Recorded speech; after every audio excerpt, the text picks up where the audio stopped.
what do you think about the educational space in Ghana now? Right. So the educational space in Ghana is very interesting. I think I've had to learn to see just how broad, just like the different elements that are actually forming what we call our educational space. I allowed people to tell me who I am. Welcome to another episode of How It Started. On today's episode, we are interviewing Natalie Fordwor, founder of WonderSpaced.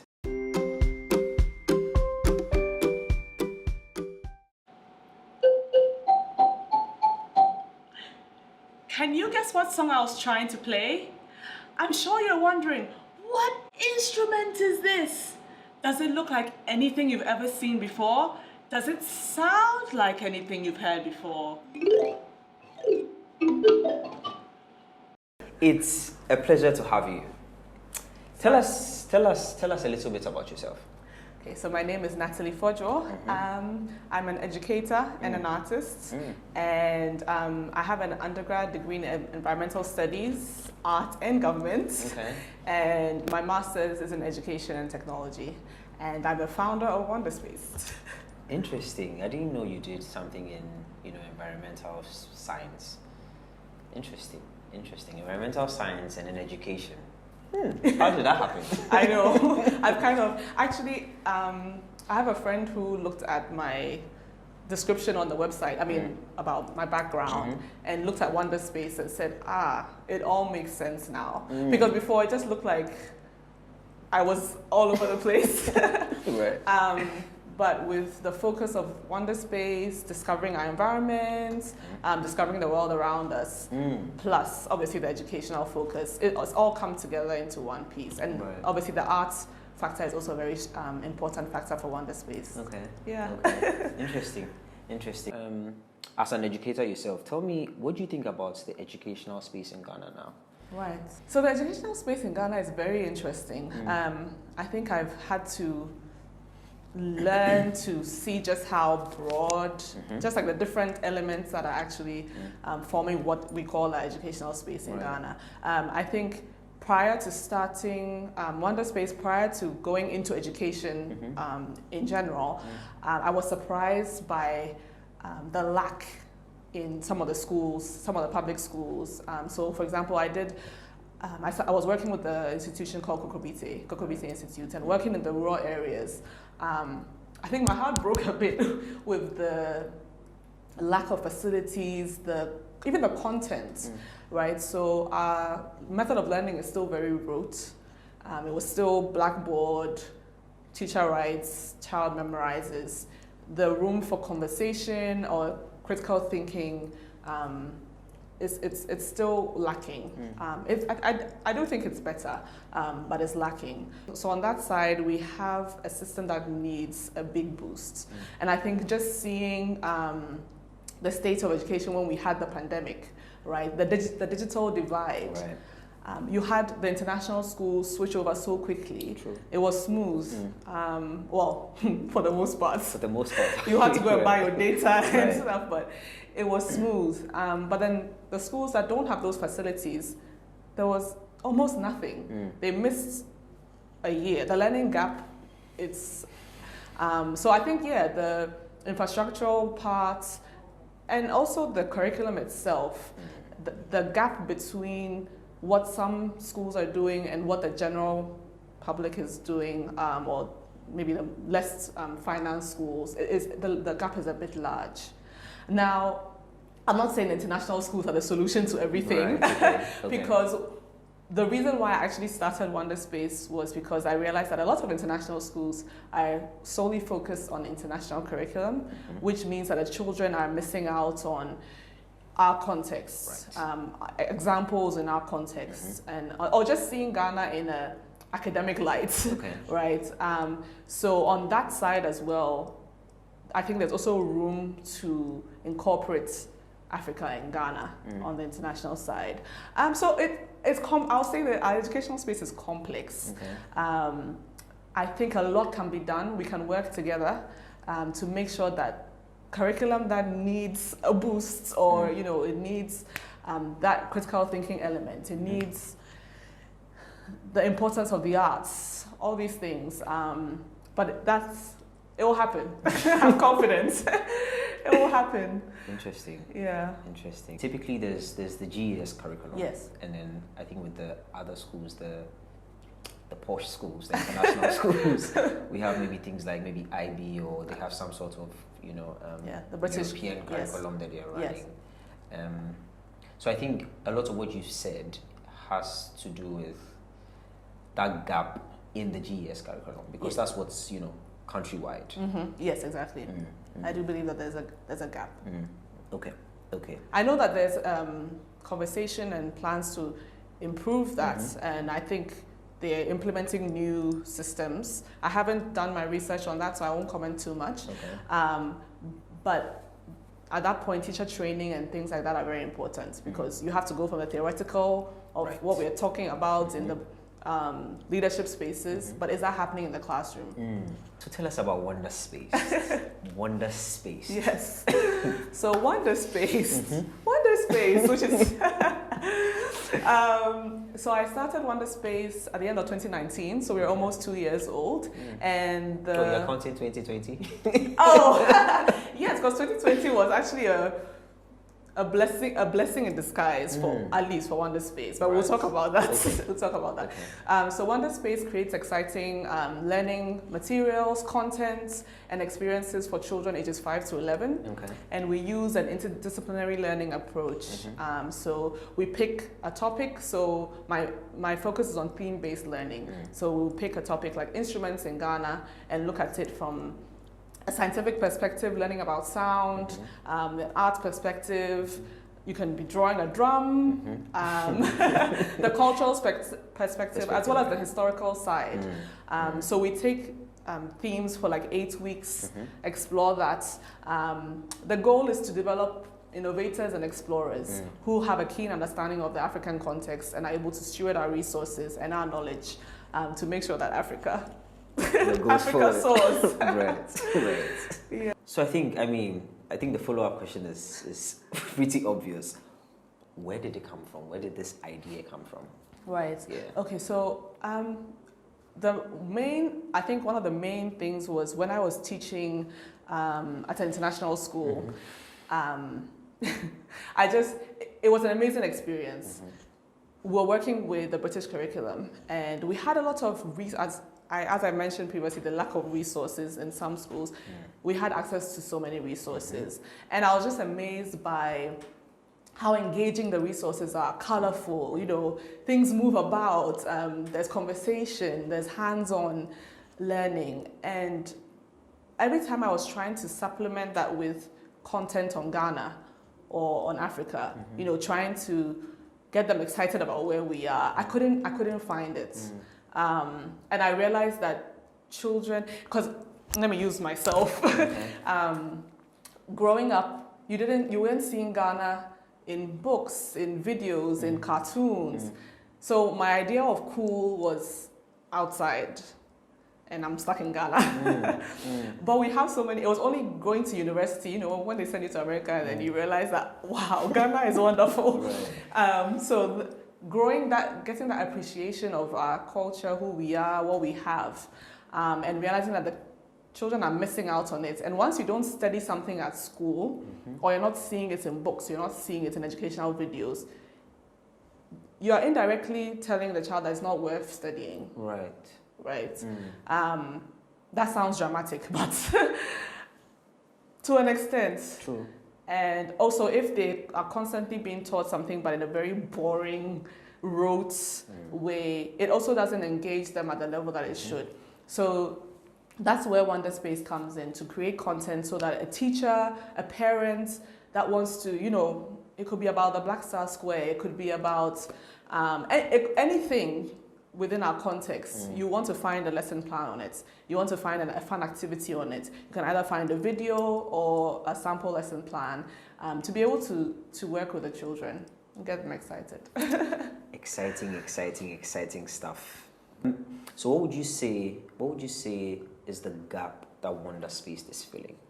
Okay, so I'll say a content gap, educational content. So if the fun, engaging things that force the critical thinking, interdisciplinary learning side of things on our context. Okay. So our landscape, the Ghanaian landscape. The goal is to move out to other African countries. But I think using Ghana as the model and realizing just how rich our context is and how that can translate into so many learning materials, so many delivery methods, whether it's online learning, in person, TV, YouTube, I like how, you decided, no, I'm going to come up with content, to fill in this gap. Yeah.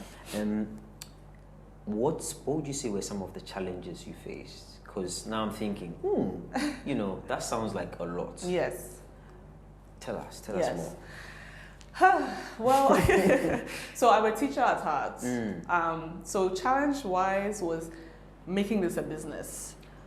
Taking that step of, I'm not just gathering children at my house and teaching them all in a class, but you have to be a teacher, but you also have to be a business person. Right. So I think that was one of the biggest challenges. And it's one thing to teach a small class. It's another thing to have to advertise, to put your content out there, to open yourself to criticism.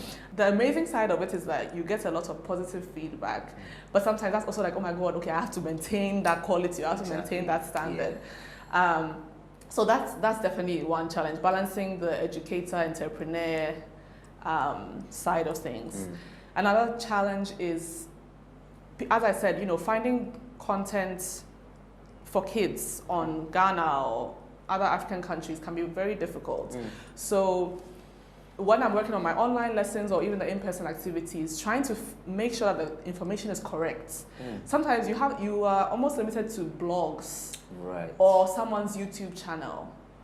We don't have our knowledge recorded, or for example, the museums, I can't just go on and look up what they are saying about the talking drum, for example. I'll have to sift through a whole bunch of YouTube videos. Can you imagine that? Or, of course, you have access to people within family who have direct contact to possibly like a drama or whatever it is. But I think the knowledge base and making sure that your content is correct. And accessing the correct information is something that's been difficult, but also exciting. Yeah. I'm sure it's been a great learning experience for you as well. Absolutely. I mean, I think my love for Ghana has grown immensely. As I said, being sent away, I developed an appreciation for Ghana. But having to teach the children about Ghana, like, I'm just realizing how amazing some of the things, because yes, okay, there's the things we do every day. But then when you think about the scientific thoughts, you didn't grow up thinking that there was scientific thoughts behind some of the things that we do. True. Right? But you can pick anything and realize that there was careful thought behind this, and being able to break that down into steps, or at least into text, and letting the kids see that. Yeah, that appreciation and growth is amazing. And I think just seeing them being so excited and ooh, I'm also like, ooh. So yeah. The children have helped a lot. Right. I know there's the first step of finding the information. So you do the whole, if you like, distilling them into, parts that are digestible for the kids as well. Yes. Yeah. How do you deal with that? Because I can imagine, because some of, with a little bit of history I know, some of it can get very complex. Yes. So how do you distill it and make it more, attractive to the kids? Yeah, so funny, because I've been reading papers from JSTOR that I would never have read. Right. Like, there was one time where we did a Birds in Ghana series, and I was reading about the pigmentation of eggs and just the different coloration, and I was having a swell time, me on my own. Right. I personally wouldn't go and read a scientific article on that. But I was connecting it to an art lesson. So they got to see the scientific side of egg pigmentation, but then whether they grasped it in the moment, it's another question. But they love the fact that, okay, there are different types of egg, different types of pigmentation, and I can paint my egg different colors. Right. So we had an art activity around that. So just making things that sound difficult accessible. Yeah, I've read very interesting. I can imagine. and there's actually a lot of interesting research out there. You know, tech, Legon, there's a lot of interesting papers coming out about our music, our culture, our history. And so it's a great responsibility, but also privilege to be able to read those things, break it down, and make it interesting for the kids. I think what's very important is my excitement as well. Right. If I'm excited about something, the kids will be excited. They're already very excitable. So once I'm excited, it's just like boom, and it's just like exciting. So for example, there was a time when we were looking at plants in Ghana. So as you can see, we do 8 weeks, 8-week themed thing. So we've done plants in Ghana, birds in Ghana, landmarks in Ghana, everything in Ghana, but taking it a theme at a time. And there's just so much that comes out of each theme. But for the little mundane things, like we're learning about watermelons, you know, how it's grown, what you can do with it, the products that you're capable of producing. Because we also want to, you're building up explorers and innovators. They have to be able to create, right? You're not just constantly taking information. True. You need to be a creator, an inventor. So most of our lessons have that element as well. And so yeah, a car happened to drive in with watermelons in the back just when we finished that lesson. And they're like, look, Miss Natalie, look. And so I was like, oh my God, what? Like, a watermelon. Right. So I had to remember that, okay, I need to be excited. But it's amazing seeing them take a lesson and then go from a common watermelon to, wow, watermelon, and what can we do with it? So it's very rewarding. I mean, it's taking me back to, you know, when I was way younger. Yes. And I'm thinking about some of the really nice teachers I had and why I liked them. Yeah. And I really see how, you know, it's important for the teacher to be excited about what, you know, he or she is teaching, because it has this interesting way of, you know, transferring to the kids. Yes, passion is contagious. Indeed it is. Indeed it is. Have you had, you know, any challenges with the kids? So in terms of, you know, you found this really exciting thing you want to teach them about, and, you know, you realize there's this, you know, difficult assimilation of what you're trying to teach, you know, or difficulty on the child's part to grasp what you're saying. Have you had those situations, and how have you dealt with them? Right. Because we are coming at it from so many different angles, and as I keep saying, we use an interdisciplinary learning approach. If you don't grasp one, and because we're focusing on a theme for 8 weeks. Okay. The likelihood of you at the 8 weeks, from the art angle, science angle, geography angle, not grasping something will be difficult. Okay. So I haven't had any issues. Yeah, delivery method. So in person, a challenge maybe you had more children arrive than you expected. Right. So then, in terms of attention or materials, because somebody didn't call in that they were bringing their child. Right. So more of the delivery, or online, the connection. You're talking, but you sound like a... So there's sometimes, most of the time we have an amazing session, but, you know, our networks. There are just some days where the network may give up on you.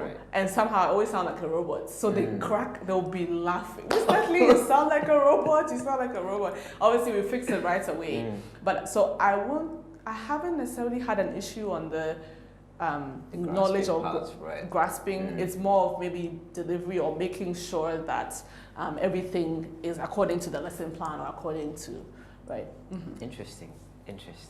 Now I want to be a child. And that's one of my favorite things about starting WonderSpaced is when people say, oh gosh, I wish I was a child so I could come, or you make me feel like a child again. True. I find that just so heartwarming. Yeah. Now I really want to be a child. It sounds really fun. It Yeah. sounds really, really fun. I see how you are taking, like you mentioned, really mundane and sometimes really technical stuff and Yes. making it really, fun and interesting. Yeah. I think that's one of the best ways to learn. Yes. As a child and even an adult actually. Mm-hmm. So with WonderSpaced, you mentioned 2019. We're in 2021. How do you advertise? How to advertise, right? So Instagram was I would update the Instagram page with our lesson activities. Just a disclaimer, I always ask parents if they Right, allow, okay, true. they want their child to be posted. So that was one main way. Or boosting either on Facebook or I've done that like once or twice. Now starting the YouTube educational videos, when people share that, then you get a few more people either following the WonderSpaced page or following us on Instagram. Right. Yeah. Right. So I think Instagram, Facebook, YouTube. So mainly social media. So mainly platforms. social media. And word of mouth. Yeah. But then I was checking, your page, your Instagram page, and I saw this interview you had with Voice of Africa. Yes. How did that happen? So it's Voice of America. Voice of our, America. Our sorry. voices. So the Africa. Right, Yes. right. How did that happen? Yeah. So that's very interesting. Okay, so actually I put stuff on LinkedIn as well. Okay. And I'm just going to say at this point that it was just God. Right. Okay. My faith plays an important role in my business, in educating the kids, etc. So I put out content on LinkedIn as well. Okay. And a lady, the journalist from VOA, sent me a message in my inbox saying, she's seen at that time she said, I've seen your children's TV show. Right. And I'm thinking, I'm not having that. But clearly she was prophesying into the future. Amen. Yeah, so I thought it was spam. I was about to ignore the message, but I was like, let me just make sure. So I messaged and said, is this spam? She was like, no, she found it so amusing. Interesting. And then so she asked to do an online interview. Heidi, she's a lovely lady, Heidi Adams. And yeah, that's how I got on. Interesting. I watched it and it was really good.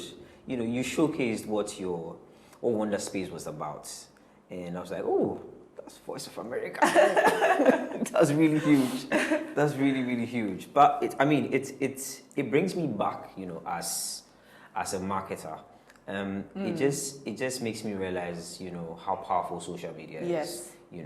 And the fact that you could be doing something in your corner somewhere, but once it goes on the internet, that's a huge market. I think my mom has said at least maybe 5 times, wow, you can do so much with technology. You can do so much with technology. Right. She's right.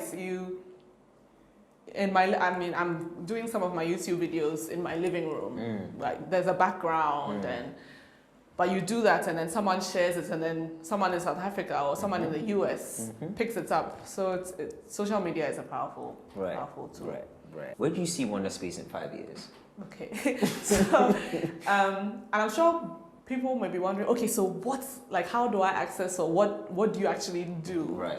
So let me just break that down. Okay, so good. we have after school programs, Saturday programs, Okay. which are on hold now just because of the pandemic with COVID. Right? Yeah. We have online lessons and we have the YouTube channel.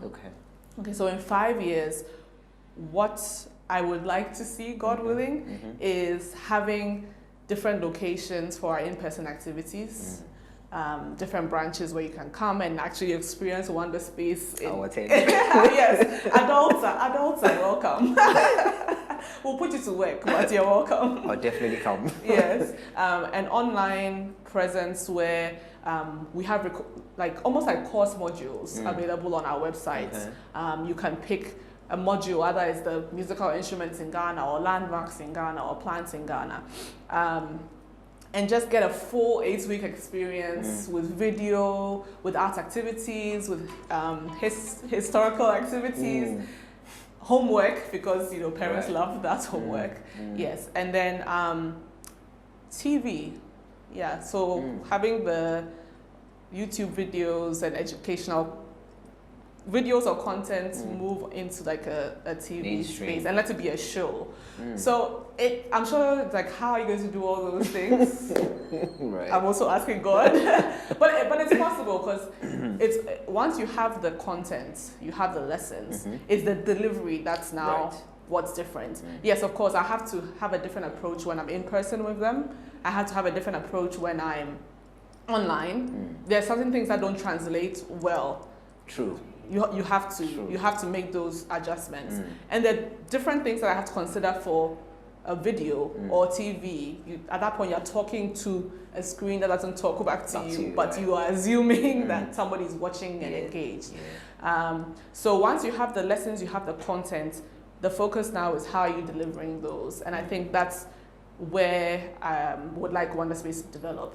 So whether it's in person, so locations, online, developing the websites, a whole learning platform really, and then shows.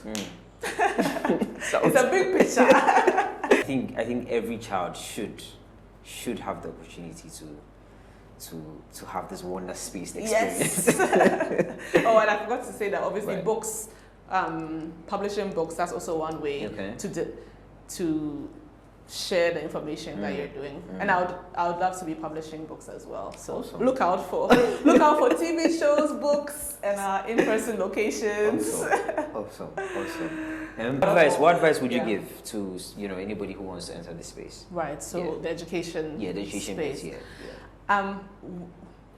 So some advice that I got that I found very encouraging is enjoy the process.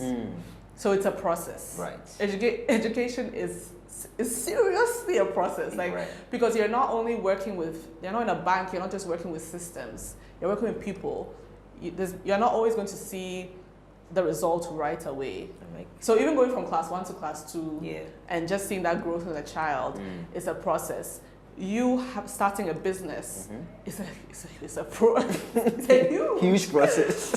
Huge process. Right. So enjoy the process. Make sure that you're passionate about what you're doing. Right. Because on days when I was like, boy, what have I done to myself? Passion, and obviously, as I keep saying, that the God factor is very important. So knowing that God has called me to do this, that may not be the case for someone else, but what we can all agree on is passion. Right. You are working with children, they can, as I said, passion is contagious. They can tell if you care about what you're doing. True. So yeah, we're moving into education. I would say enjoy the process, be passionate, and do your research. It's a constant learning process. Right. You can't go in, I'm learning so much. And also you have to be humble. Like I tell the children sometimes, I need to ask somebody the answer to your question. Or because it can be a very cultural specific. Right. Because children can ask really anything. Right. Yeah. So you may not have the answers, and because you don't have a textbook where we are creating the lessons, you might have to go back to the knowledge source, the elderly person, and be like, actually, what's the answer to this? So humility and also the willingness to step outside the comfort zone. Right. I've had to do things I thought I'd never do, because we recently have a video about a tortoise, an African spurred tortoise. I saw that as well. Yeah, so never in my wildest dreams did I think that I will be sitting next to a humongous tortoise, petting the shell. It's huge. Right, and teaching about the tortoise. But yeah, I think that passion and the desire to want to learn and also make sure that children are learning and are excited, those factors are very important when you're moving into education. Yeah. That's really, really sound advice. Really sound advice. Natalie, I am enjoying talking to you. This has been really, really great. Where do we find you on social media? Right. Yes. So on Instagram and Facebook, WonderSpaced. WonderSpaced. Okay. Yes. And YouTube as well. Yeah. The page is WonderSpaced. Over LinkedIn. On LinkedIn, I'll be Natalie Fordwor. Okay. Yes. Okay. But I don't have a on Facebook, Instagram, and And YouTube. And YouTube. Yes. So it's WonderSpaced. Yes. People will try. Sometimes people say WonderSpaced Ed, yeah. because I have the ED in capital. caps, right. But that was just a play on words to show our emphasis on education. Right. But it's WonderSpaced. Yeah. Natalie, it was really, really awesome talking to you. Thank you for having me. This interview was just, it was eye-opening. I got to see different aspects of, education delivery. And yeah, I'm sure with the audience watching, with the parents watching, please check out WonderSpaced. I'm sure you can feel the energy all the way from here. This was really good. I hope you enjoyed yourself. I hope you picked up something. Until next episode, please stay safe. Bye.